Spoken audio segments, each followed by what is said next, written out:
За та бүгдээ энэ өдрийн амар амгалан айлтгая. За агуулгын очир суурин болсон Эрдэнэзүү хийдийн нандин шүтэн за гомб гүрсэх усны талаар өнөөдөр би ярих гэж байна. За эхэнд бол одоо гомб гүр шүтэнтэй одоо Монголын одоо түмэн анх яаж учран залгасан за энэ талаас эхэлж одоо хэлье. За үүнд бол одоо Чингис хааны одоо ачуу болох одоо Годом ноён за тухайн үеийн одоо саживэндд одоо гунгаа жандсан ламыг бол одоо их Монгол орныхоо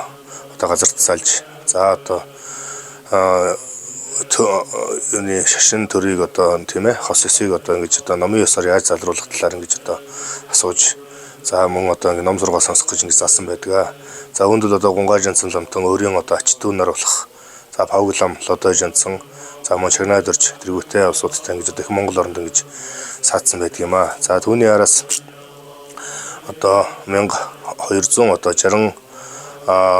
61 онд за хөвлөөсөн одоо төрийн их хөшөд одоо сажийн одоо их хотогт павглам лодой жандсан ламыг одоо төрийн их хөшөөр залж за тэгээд одоо павгламд одоо жэдэрж буюу одоо жэдэр Хэвазрын их авшгийг одоо ингэж олонтоо гүйллэж за одоо ингэж одоо их ядмын одоо их авшгийг гэж авсан байдаг. За гомб гүрсэх өсөл одоо Хэвазар одоо ядмын одоо бас мөн тогшин дүрч гэж мөн хэлж байдаг. За ийм тийм учраас одоо Монголын тэр цагаас эхлээд одоо Монголын их хаадын одоо ажил үйлсэнд даатгадаг. За тийм ээ төрийн их үйлсэнд даатгаж ингэж одоо номыг тэтгэж өгсөн одоо эсхүүсэн юм учиртай юм билээ. За тэгээд үүнээс хойшод одоо шашны одоо сүүлийн дэлгэрэлт буюу одоо Автайсаа хаан анх Эрдэнэзүү хийдийг ингэж одоо байгуулахаар одоо хөх хотын газар одоо очиж за 3 дугаар Далай ламтай нүүр хүчрэн залгаж за мөн бас жэдэр Хэвазрын ван за гүр гомбын одоо авшиг тэргүүтнийг ингэж хүртэж за тэгээд Эрдэнэзүүг ингэж байгуулах тухайгаа одоо ингэж айлтгаад за Эрдэнэзүү хийдэд одоо дахин шүтэх бурхан шүтэн за мөн лам тэргүүтнийг одоо залахыгаа ингэж хүсэлт айлтсан Далай лам одоо хүсэлтийг өсөр болгоод за одоо халахын одоо их хаан Автайсаа хааныг өөрийг нь бол та одоо өөрөө шүтэх одоо бурхан сахиусаа одоо өөрөө сонгож аваа гэж хэлсэн байдаг. За үүнд бол одоо Автайсаа хаан одоо олон бурхтын дундаас одоо дундуур нь явж байгаад одоо очир байн бурхныг одоо сонгоод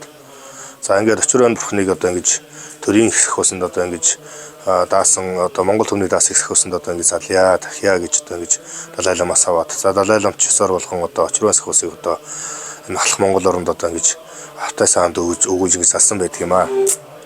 За үүнд бол бас түүх домог бас яриануд байдаг. За Далай лам бол одоо очир байн сахиусыг одоо ингэж салж явах хугацаанд битгий одоо ингэж газар бас битгий тавиарай гэж айлцсан байдаг юм лээ. За Автайсаа хаан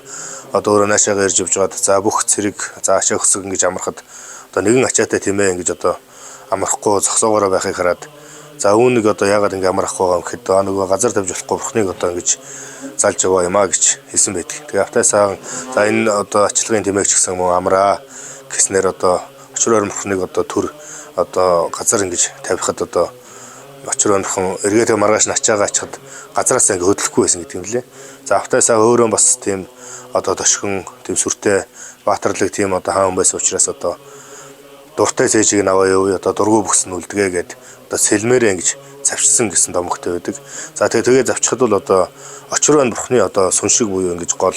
одоо цэжин дотроос нь одоо ингэж гомб гүрсэх ус гэж гарч ирсэн учиртай байдаг юм бэл. Тэгээд одоо гомб гүрсэх усыг одоо халахын газараа Эрдэнэзүүд авчир залаад тусгайлан одоо сүм дугна одоо бариулаад за тэгэж ингэж гомб гүрсэх усыг бол одоо ингэж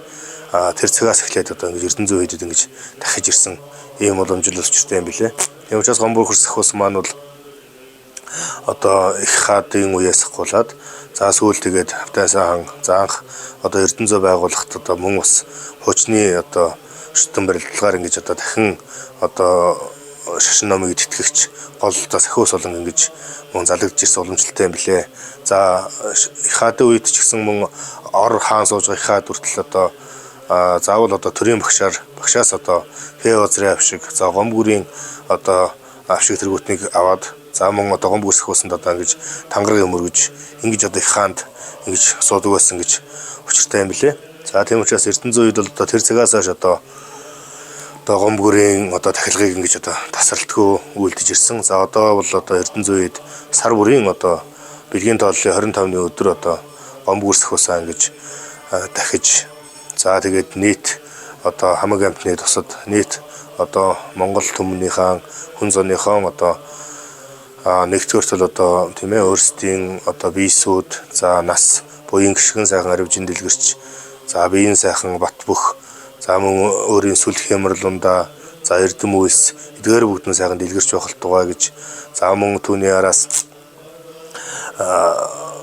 одоо юу сансан хэрэгэн өөрийн сэтгэлчлэн сайхан бүтэж байх за одоо гинтийн одоо барцад цаад тийм ээ гадна дотны одоо хил ам за тэг атаачтай тэргүүтээ эдгээр зүйлсүүдийг бол одоо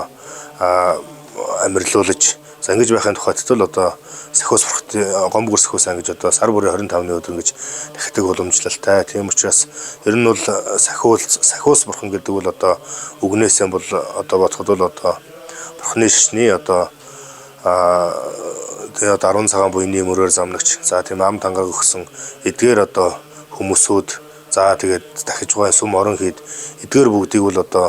ямарч байсан одоо бүх одоо цаг үеэст нь төгс гэгэрэн гэгэртэл нь одоо сахин хамгаална гэсэн одоо ам тангарагыг өгсөн ийм сайхан одоо сахиус бурхад бол ингэж байж байдаг юм аа. Тийм учраас та бүгд одоо дээрээсээ одоо хүмүүсүүд монголчууд маань одоо Эрдэнэзэн гомб гүрмэн гэж одоо ажил үйлс жоохон бүтлгөөт байдаг юм уу. За тэгээд өөр одоо элдв саад барсаад гарахад бол одоо 100 гомб гүрмэнэ гэж одоо ингэж даатгаж хэлж ирсэн их уламжлалтай юм блэ. Тийм учраас та бүгд маань одоо халахын болон за нийт халахын гишүүтэн одоо Эрдэнэзэн за гомб гүр энэ бурхандаа сайхан цаг үеэс бүрд сайхан өөрсдийн ажил үйлсээ сайхан даатхан залбирч эрүүл инх тийм ээ. За өөрөч за хойд төрөл тутмаа сайхан ингэж даатгаж залбирч байхыг ингэж та бүхэндээ айлтгаж байна. За тэгээд Эрдэнэзэн үеийн гомб гүрсэхүүсний тухай ингэж товчхон өгүүлэхэд юм байна. Тэгээд анхаарал хандуулсан та бүхэнд баярлалаа.